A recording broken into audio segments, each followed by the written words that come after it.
There we go. I think that's it. Are we working? I don't know. How will I test? You Oh, might I'm want not to put your sure. thing down a little bit. It's kind of on your neck. It's on your neck meat. Put on a seatbelt. It is saying red, so that's good. Even if it doesn't record into the camera, I'll it have to should. do this. Sorry, I'll do it. You do it again. It'll There we record go. into the device. So even if it doesn't get into that, there's a backup on them. Oh, yeah, we found that out last time. Yeah. Oh, it didn't work last time. No, we had to But anyway. use AI to remove the Which was a save. surprisingly Yeah. Considering what it surprisingly was, good. the environment, it was blooming amazing. Saved by the Bell. It's an amazing trailer. Yeah, he's got a. Just That's all a nice thing they do. They take the yeah. take all the clippings and shrubs Yeah. and things. Well, I Yeah. guess sometimes you need to rip a tree out. Well, you got to have the trailer to take it, you know. Yeah. It's certainly a heavyweight thing. It's the type of thing you'd have on a farm. Serious stuff. So we're back in Holden Beach. We are indeed. A lovely day. Weather's, that's what we made. Present temperature 69. It's going to go a little bit warmer today, but we need to go to a vintage store, antique store. Doing that. That's our. I've bought my obligatory slide rule. Yeah, you did find a Yeah, slide rule got this the week. slide rule, couple Yep. of scales. And a mid-century laptop. I'm quite pleased with that. We'll have to take that apart because it's got pieces in there. It's got a lot of pieces in that one. And that's a German? You It's made reckon in it's German. It's called Dietzen. Yeah. And it seemed to be a common instrument set in the mid-1960s. Like you have a look at the internet and people say, you know, my first year in college, the first thing I bought learning technical drawing was this instrument set. So it's probably about mid-60s. There wasn't a scale in it. It was all just the drawing It's all instruments. compass points, dividers, Dividers, that's right. ruling pens, and it was just before the change to technical pens. So in the really old days, well, you know, pre-1960, I guess, In the old days. in the old days, Yeah. a lot of that stuff, a lot of drawings which were going to be archival were drawn on linen, so Right. they would last a very long time. But it was very hard to actually draw on it because it had this fine surface, and if it got greasy, the ink wouldn't stick. So you often got your sheet of linen and wiped it over with white spirits to make sure that there was no To remove grease. any oils. Yeah, get rid of any oils. And of course, there's oils in your hand, and if you smudged it, Right. you'd draw the line, and it'd be this little patch of where it hadn't stuck. And then from there, I think they also used bread to wipe over the Seen that. surface. I used to have just like to- a eraser pad. That was another thing, but maybe Yeah. that was with Yeah. paper. But linen was quite hard to manage, but you know, it lasted for hundreds of years in terms of archival stuff. So you'd often find survey plans like back in New Zealand where you've got a linen-based survey plan of our farm, and it would have been done in 1925 or something like that, and still Right. hangs together. You know, some of the surfaces have come off. You can see the threads in it, but it's still readable. But pencil or lead Doesn't on work. the linen, Doesn't work. or you would just go straight to ink.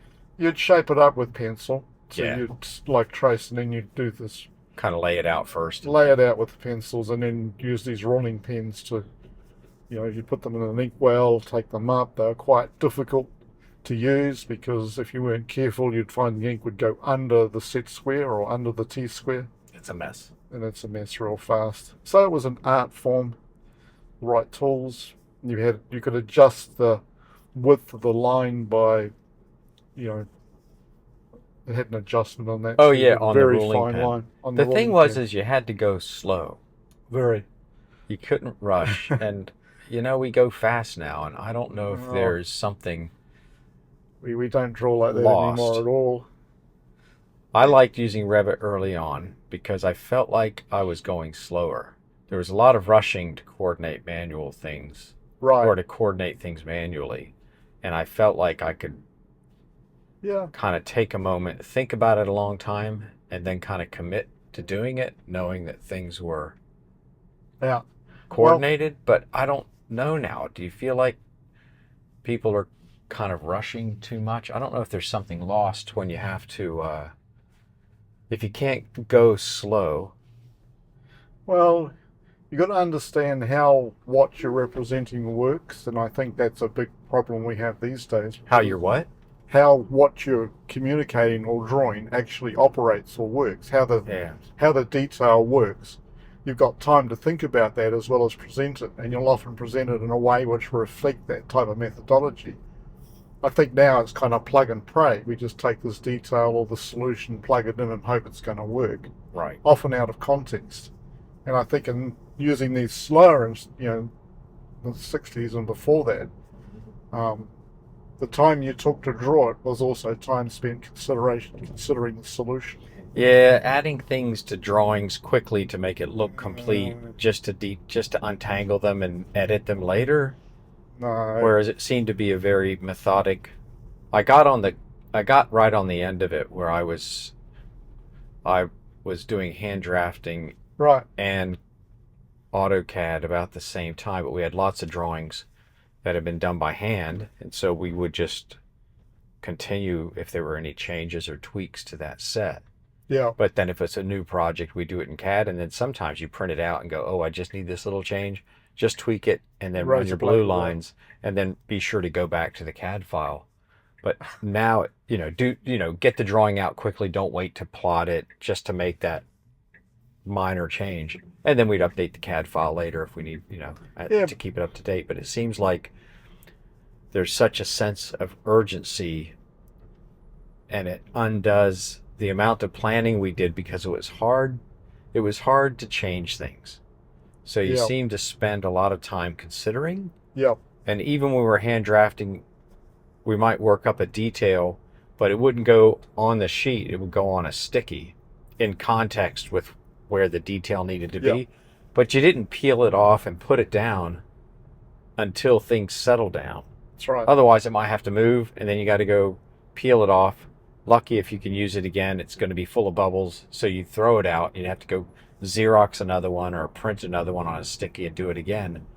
And so I'm always kind of on the lookout, not for things that help you go faster, but things that help remove complexity.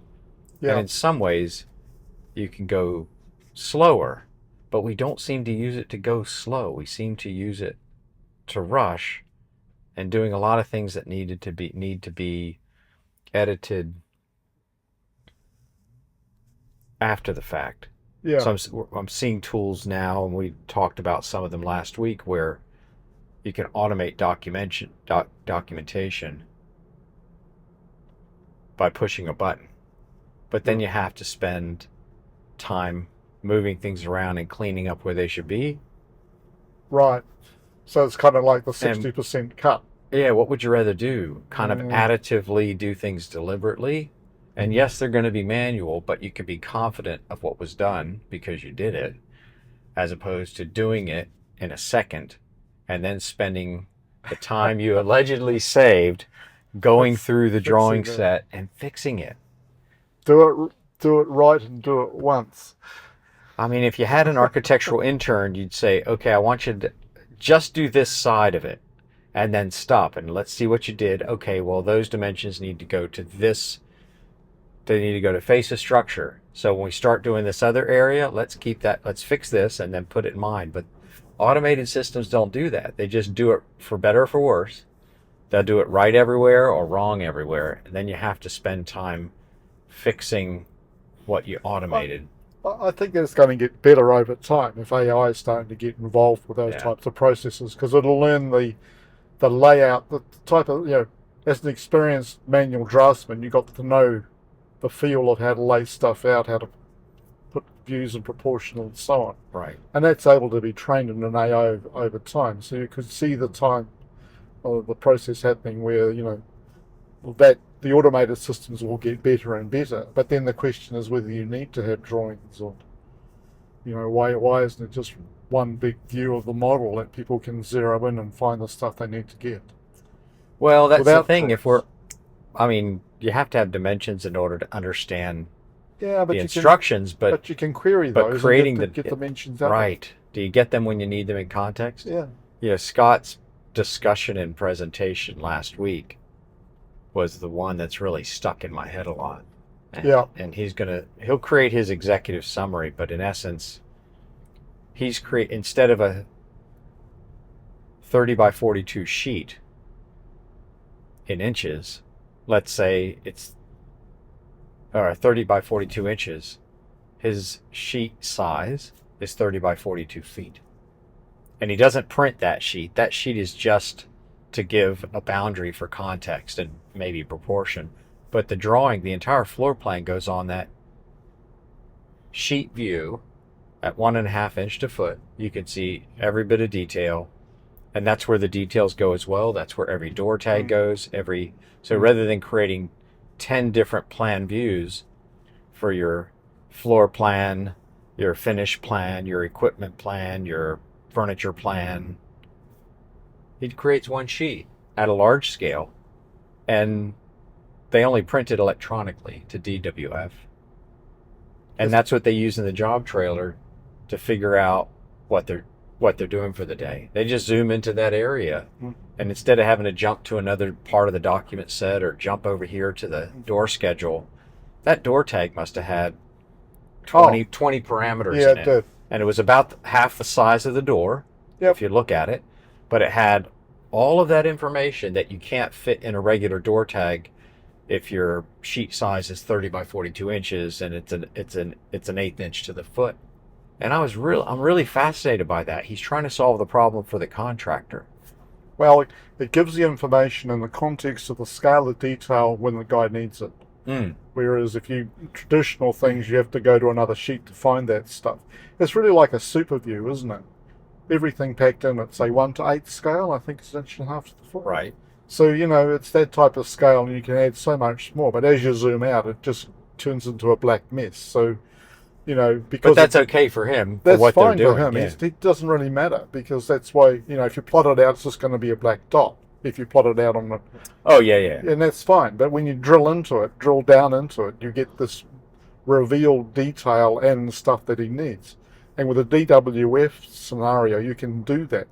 You can zoom in and get it. He said the file sizes were small. Yeah, because DWF's a vector-based system, as opposed to PDFs, which are significantly bigger because a lot of raster in them.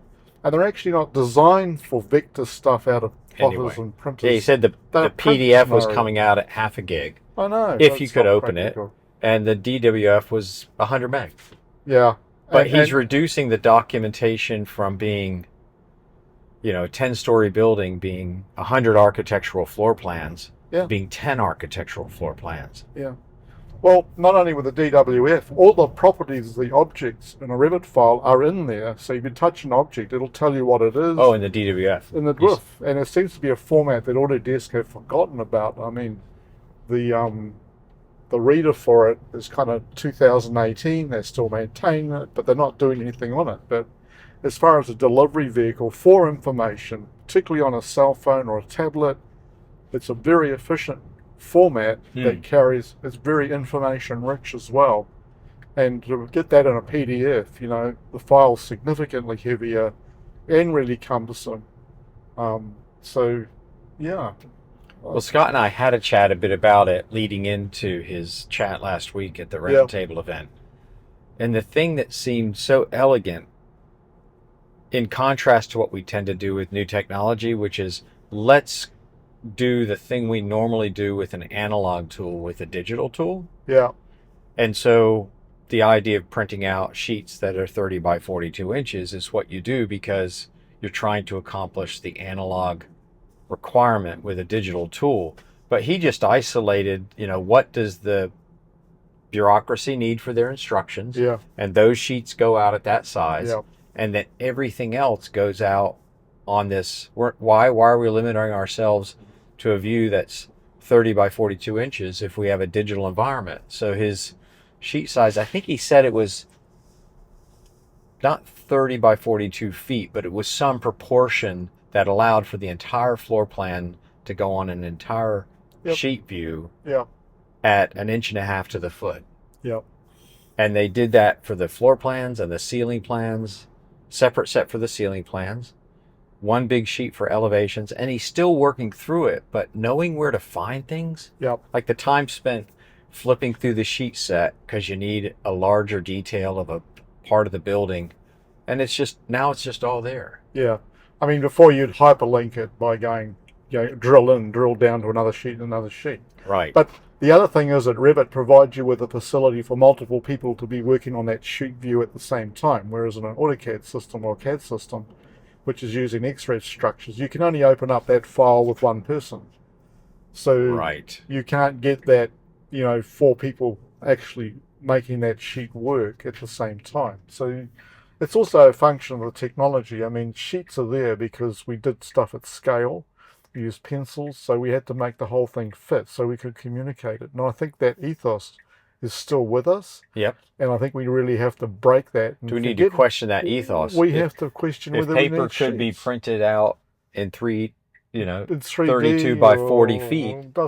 Would you draw at a different scale? Would you keep zeroing in, or would you just draw at the scale? Or do you just open up the database, seal into the area you want? There's a presentation of the plan. Click on it, zoom in. Zoom There's into the the part you detail. need. Click there. The tags are there. You might even need tags because when you click on it, the data is available or whatever query system that you want to use. So he mentioned that the DWF files were significantly smaller. Yep. That was one, because ultimately, if you still have to represent it on something that people can see, and his job trailer probably has big 8-foot screens in it. And culturally, people are looking for sheets. They look with paper. Right. As a human condition, the way we have communicated for hundreds of years is this sheet of paper with symbology on it that represents concepts that we can take in and work with. So you're not going to change that overnight. So it's a big, big shift. But this is a step along the way. That's where we're going. Antiques. What do you think they sell? Pink. Pink antiques. A big old church that's been painted pink. Wow. Take a few photos and stitch them in. And now it's an antique store. It's kind of creepy, really. It's kind of like upstairs where the second story was. It's a little bit spooky. I don't think I've been in here, though. We've been here twice. I think we've been here and it was closed. So we'll see if there's some more could be another instrument. Drawing instruments in here. Could be something here. Look at that. They're becoming rather rare. Look at that. All right, so we'll take a break and come back in a bit. Sure. All right. Go on the hunt. How about that? I don't know how this stuff works. It does, Kerry. All right, now I can clap. There we go. Right, no. Something like that. So now we're going to go to lunch. We've done our antiques. But there's an obscure little cafe restaurant about 30 minutes from here. Right. And the last time I went there were a couple cars. And I thought, oh, they're open. I'll stop. And I stopped and looked in, and there was a police officer talking to other people. And a sign says closed. Even though there were cars and people inside, and I kind of knocked on it to see if they were open, and he looked at me and waved me away with a very serious look. So I didn't stay. There's something going on. There was some kind of negotiation. We don't want to be involved with this lot. Let's see what it's going to do. We're on full self-driving. We are. Yes, I do have to go. Show mode, self-driving. Self-driving. But I always get these intersections, the roads go a little bit squirrely around here, and I get turned around. So now we can go. We're on the Green Swamp Road. Making our way towards Bolton, is that right? Yeah. It's on the way. It's like right in this little bend. So I think it's like 20, 30 minutes away. And that's about right where we are.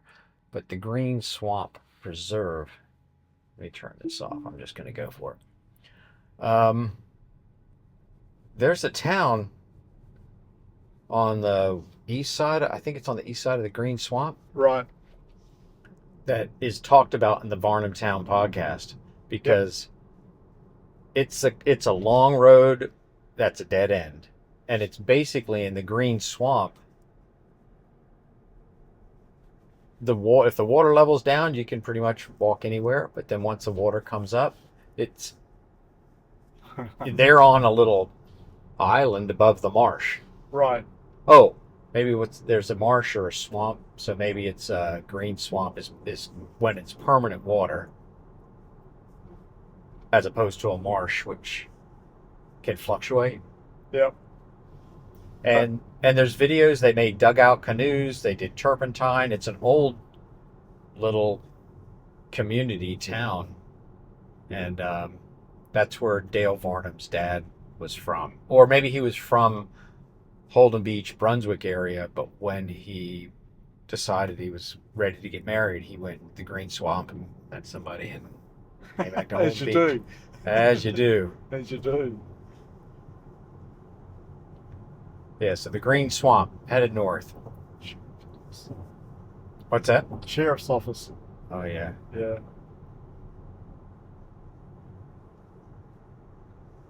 Yeah, doing bridge inspections here, I think. Yeah. So what did you find at the antique store? Another scale. Seems to be a inch. Come on, show it to us. Take it out. Take it out. Take it out.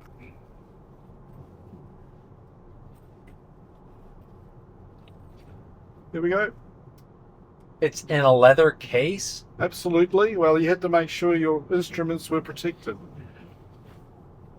Quite valuable in terms of doing your work. So this has got a 1 and 50 to an inch, 20 to an inch, 10 to an inch, 40? and 40. Yep. So it's engineering. So it's 2 sides, but 4 units. Yep. And if you get the triangular ones, It's made in Kessler and Esler Company, New York. There you go. Green. They would have been color coded for that, so a different range of scales would have had a different color on them. all right. So when you look at a So distance, when you you can glance see one you might want be that scale or this scale. an architectural scale versus. Exactly right. So it's interesting. As long as you and I have been going to vintage stores, you've got slide rules, Yep.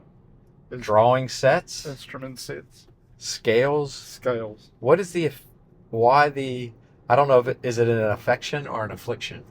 An inflection. I just like ever since I was growing up, I always liked gadgets. Yeah. And even when I was drawing in paper, no computers or anything, and you'd always get instruments, pens, dividers, compass sets. I always loved getting that stuff and having those tools available for me to do my work. Right. And I was often more focused on the instruments than the actual content. So I just like the idea. They're beautifully made. Tools, beautifully made. They have a sense of precision, stability, because they're standards, and they just, that's how we work. That's how we measured things. And you work to scale. You got a feeling for what a 50 to an inch was. Yeah. And away you went. I remember when I first started working for Boney Dawood, my first engineering job, and I said something, ruler, something, and the surveyor went, "It's not a ruler, it's a scale." Scale. That's right. Yeah. And I have a bunch of them at home. Like they're usually a foot long, and they are quite obscure scale, 1 to 96. Those types of things. Scales nobody ever uses these days. You know why it's 96, right? Sorry? You know why it's 96. Oh, it's because they're putting it into feet. Yeah. Yeah, metric feet. 8/12s. Yep, exactly. So, but initially when I started, we used feet and inches. It was still there, even though in '68 New Zealand changed to Switched decimal. But you get a momentum if you've been using feet and inches for a while. It doesn't happen overnight. It just slowly changes. Takes time for standards to get accepted, and new machines get replaced, and they're still imperial, and a machine might last 30 years, so you don't change that overnight. Right. And in many ways in the States, that's probably why you haven't got metric, because so much of your our manufacturing is set up for feet and is, inches. Yeah, it's a cultural decision. That sheet of plywood or a sheet of wall board, it's going to be 8x4. Yeah, but it's more like a Whitworth thread. It's a stuff. what? Whitworth thread, like it's imperial threads for machines, Oh, for bolts, screws, and all that stuff. It's all set up. Yeah, and you buy micrometers, and they're set up with inches and a thousandth of an inch. All the whole infrastructure. You don't change that stuff overnight. And Europe, I guess, they had built all that stuff in metric to start with, so, different. Germany, they would be manufacturing decimals. But, no. So as long as it's consistent and predictable, doesn't really matter. Consistent, predictable, and agreed. Doesn't really matter what you use. And there's no batteries involved. Oh, there's one, no. no. But it was quiet. It's quiet. And also, it was low capital. You didn't need to buy a $50,000 computer. Yeah. In the old days, the most expensive tool a trade an architect would own would be his car. They might have $2,000 and a drawing board and a bit of drafting equipment and that type of thing. But the profits went into the car, not the tech. No, there's there is an enormity of upfront cost that. Yeah. Well, subscription. Laptop software. But software now is expensive, relative to the. You wouldn't have had a print machine. You'd had a blue line machine or a blueprint machine. You run the sheets through sort of photostatic. Yeah. But you didn't have a printer, which now I don't know, do we even run blue lines anymore? If you have to make copies, they just run big wide format Xerox copies. Xerox. A lot of people now use A3 copiers, A3 printers, because they're cheap and available, and that's fine. What's that? What's A3 relative to? Twice about 11 by 17 or something. Yeah. Okay. Yeah, that type of thing. But so the other thing is color. You now can get that stuff printed out in color, or inkjet plotters. We couldn't do color at those days. I remember we'd go and use tracing paper, do the originals, and then you get a sheet of sensitized paper, lay it in the sun for a minute. Oh, right. And then put it into a vapor box with a bit of ammonia at the bottom. Yep. And that would develop it. That was it. Yeah, we had that sort of. Ammonia print machines. We had print machines where there was I don't know if it was UV light or black light, and then the other side had the ammonia vapors. Yep. And you'd run it through and it'd do it all in one go.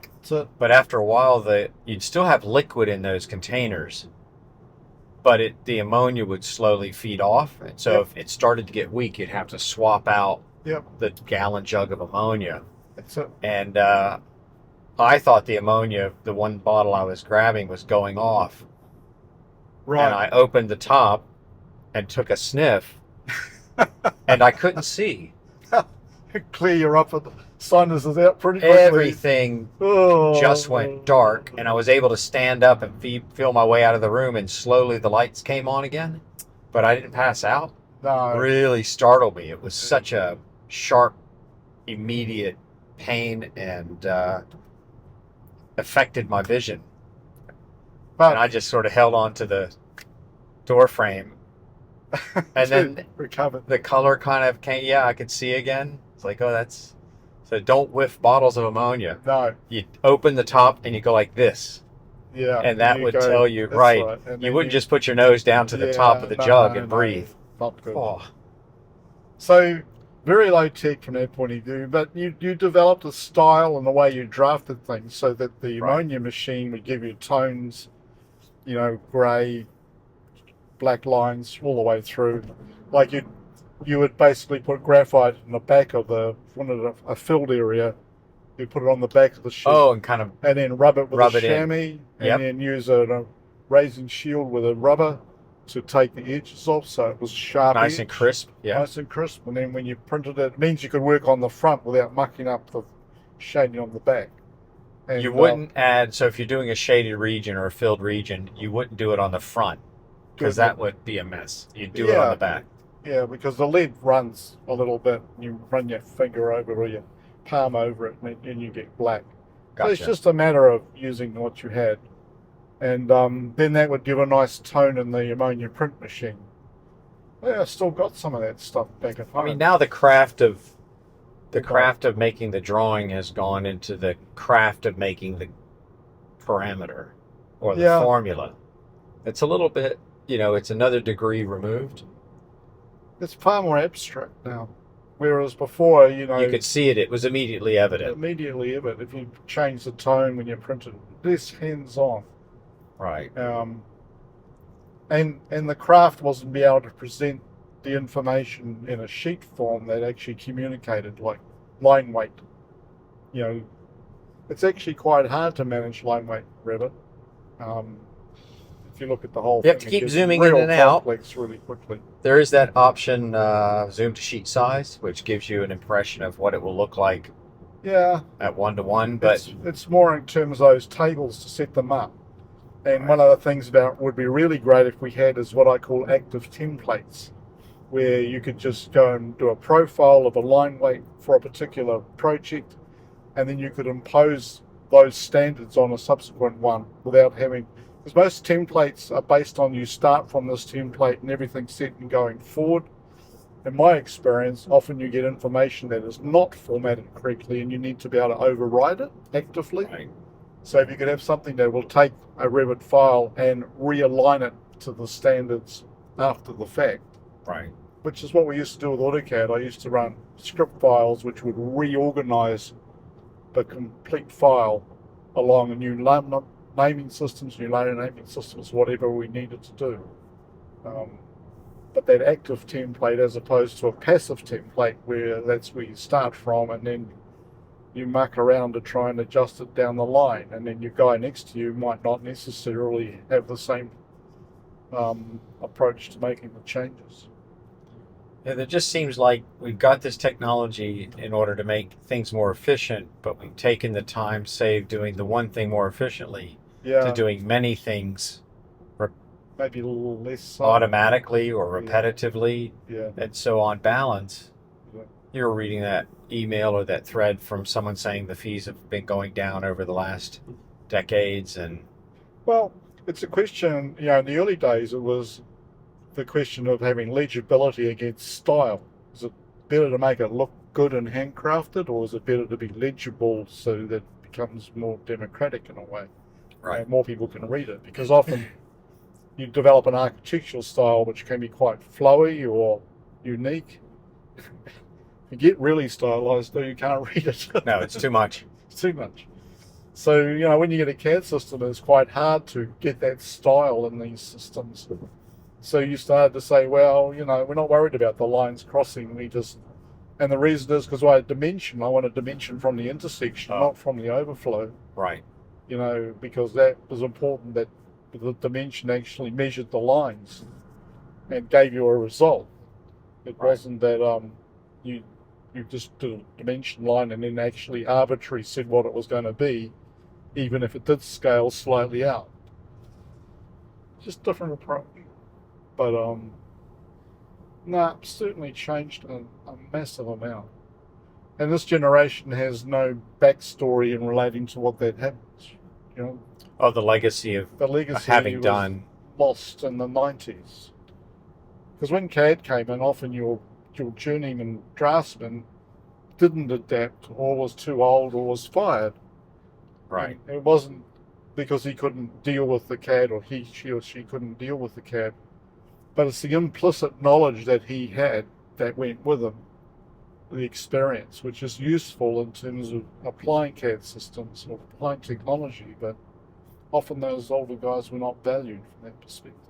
A lot of institutional knowledge of craft. Gone. Having to be relearned or rediscovered, and often a lot later. I mean, there's craft in building CAD files and CAD drawings as there's craft in working with Revit. Well, I had a couple of older guys early on say I could draft this faster by hand. Yeah. And I asked, well, what if you have to change it? They would say, why do I change it? I'm not drafting it until I need to commit. So they do things in pencil and then ink it when things settle down. But the holding point, or the sort of get far enough and wait, was done in pencil. Yeah. And if you had to change it, it was Well, tedious and time consuming. Deleting was not easy. no, And deleting was hard work. but the other thing was deleting called the attention of people who wanted to know why you were deleting. Yeah. Because I had a little electric eraser, right? So if Yep. you've got your little, what was that little metal tray you'd use to make sure you didn't erase too much? It was like a little aluminum Erasing shields. Yeah, like an erasing shield. Especially punched in a certain way. If you want to take a hole out of it, you just Yeah, took you the didn't hole want out of to it. erase too much. And Yeah. someone came over and said, what are you doing? Now, I don't know when people are clicking a key if that's undoing work or doing new work, but the artifact of erasing brought people into what was going on. Well, also, if you're erasing something, often it means you'd made a mistake sometimes. So Right. you were very careful about trying to do it once and do it right, because you knew to erase something was quite The inefficiency difficult. made you Yeah, be so a little more well, I thoughtful think going you in. considered what you were trying to do. So you erase with razing shields and that, but you also use razor blades, or we used to use scalpels, medical scalpels, Right. because they were super sharp and you could actually bite out of the tracing paper without damaging it too much. Because a little hole is manageable. If you want to grind a big hole, then it's a problem. Okay. So you just used... Oh, you can cut out a small. You just cut it out of the... So you had really fine scalpel stuff, the stuff they use in surgery. I used to use that a lot to actually take the edges out of things, particularly with ink work. If a line ran over, you just be able to nick the overrun with a scalpel, Right. take it out, and the overall effect wouldn't be a problem. It's when you grind your hole in your tracing paper. You have an with the issue. eraser? Yeah. Yeah, it was a mess. But then you cut it out with a scalpel. You would take out a rectangle and then put another piece in, and tape it with, drafting tape, which was kind of like very transparent. You could either block it back in again if there was a real problem. You could put the paper back. You could put the paper hole back. in, put the whole thing, and then just redraw it. That didn't happen a lot, but it was nevertheless there. When we got plastic permatrace, that allowed us to photographically put the grid lines on the back, and then we draw on the front. So that's another way of dealing with it. Permatrace kind of made things work with graphics better, where you had photo processors to actually build base sheets. So you do your sheet outline, you might do 30 of them with the back grid lines all set out ready to go, and then you start adding the detail. Similar to how you do layers in CAD and layers even, or VVs in Revit. Yeah, there seems to be the ability. I like the ability of technology to quickly iterate. Yeah. But it seems the ability to change things, to delete and add them back, there's diminished returns to that. And maybe today we're more flippant about that because we know we can easily change it. So we don't necessarily resolve it at a higher level. So, downstream, we can make the thing look cool, we can easily build the models, we can make compelling images about how wonderful this thing is, but the downstream development often is not developed because people haven't thought about the we think we're at a certain point, but we're not, because you're still changing it. Yeah. Because you can. And the things definitely change. I think you put something in play and you've got to think about this solution in terms of communicating these projects in such a way that you need to build your models so they're able to be changed easily without too much drama. And as the project gets more and more contained, or more and more complete, I guess, changes become harder. Yeah, there was something about when it got inked, we would still lay things out with a pencil. Yeah. But blue line. If we inked it, there was that moment of you were committed to it at that point, because you're going to have to, if you had to start again. Well, architects would blue line the sheets, lay out all the details, and then they'd hand it to the tracer. Right. Would sit down with a pen and basically fill it all out. And so the tracer didn't know about the details. All their job was to render out the blue line in such a way that they could make a presentable sheet. You know, the comic book industry did that. Yeah. They'd sketch it with a blue or red pencil, and then somebody else would then Fill it in. pencil it, and then someone else would ink it, and then someone else would color it. I wonder if the comic book industry has seen this, because now people are just, you know, I suspect a lot of it's digital. You might still have the artifact of starting with a blue line, something nice and light before you. You still do that, I think. I don't know. I don't do comic books, but you sketch it out first, and then you backfill it. Yeah, back in, and yeah, sort of block it slowly out, sketch it out. You do first stage, second stage, and then you render it. And it's in layers. And you could find that they stick the file in another operator who does all their job is to flow in the graphics. Well, they would, if you opened, when I would open a comic book in the 70s, it would say drawn by, lettered by, inked by, colored by, or painted by. And I was like, what? Exactly. What are they talking about? And I didn't realize till later there was a whole process of who got it, what was the stages. And you can still buy those. I guess they're about 11 by 17 or maybe a little larger. Yeah. You know, they got shrunk down to whatever comic book size is. But they were laid out at that larger size, and you can go on eBay or you could go on sites and buy those sheets. Yeah. When they were, you know, first drawn out. Yeah. So it's amazing. I mean, if you look at the movie industry and the storyboarding and so on and so forth, the same workflows happen in architecture. I mean, you've got a project, you storyboard out the sheets, you do the sketching of what it should be, you plan it, and you come back and, you know, it's about telling a story. Do you still, you stay on top of as much as you kind of got the experience of working for the New Zealand Post Office coming out of technical school. Yeah. You also are very adept and aware of what technology is capable of doing. Yep. Are you seeing anything that simplifies the problem? Or simplifies, like there's lots of technologies to automate. What have you seen that doesn't just automate, but it actually simplifies or removes a process by doing it a new way? I would say that the technology has allowed us to print a lot easier than we would have had before. Right. I mean, before plotters, you drew it, and then you got, this CAD thing, and then you ended up with 3/4 of an hour to plot out a big sheet of drawing, one sheet.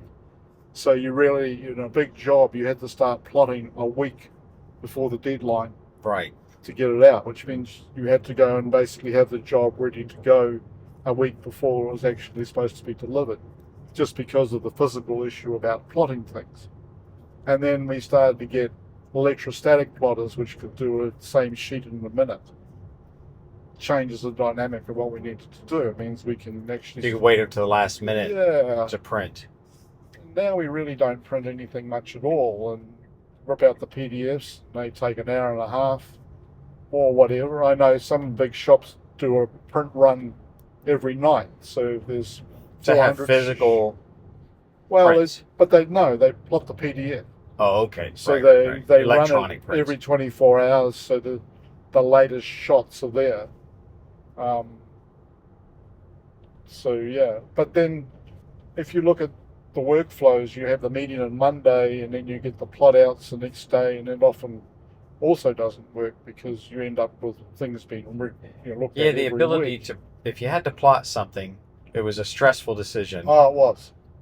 Because you tried to do it up to the last minute, but if something went sideways, the pen ran out of ink and scratched a hole in your paper. So you really had to plan ahead. You had to have plenty of redundancy. And maybe that planning gave people pause. It gave people a quiet time to commit. Okay, we're going to start printing or plotting. Here we are. Here we are. Freeman's Grill. Here we go. Wow. It's open. It says open. It says open. Every time I come by in the morning, they have breakfast, and I'm trying to get back to Charlotte. I've only been here one time where there were people here, and I got waved away by a serious police officer. Something was going down. Yeah, someone was having a conversation. All right, let's go in. Turn this off.